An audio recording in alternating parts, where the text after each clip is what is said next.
பச்சை பட்டாணி உருளைக்கிழங்கு ரெண்டையும் குக்கரில் வச்சு 3 சவுண்ட் வேக வச்சு எடுத்துக்கணும்.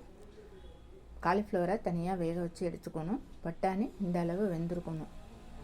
பீன்ஸு, பீட்ரூட், கேரட், முட்டைக்கோஸ் எல்லாத்தையும் போட்டு தனியாக வேக வச்சு எடுத்துக்கணும். எல்லாம் வெந்ததும் வடிகட்டில் போட்டு தண்ணியை நல்லா வடிகட்டி எடுத்துக்கணும்.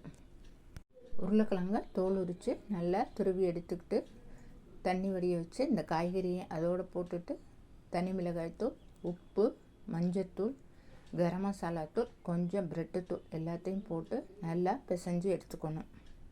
மைதா மாவு கொஞ்சம் எடுத்து உப்பு போட்டு கரைச்சி எடுத்து வச்சுக்கணும். பிரெட்டு தூள் கொஞ்சம் எடுத்து வச்சுக்கணும்.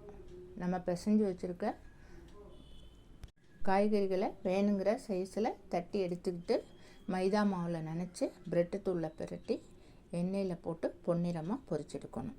தேங்க்யூ.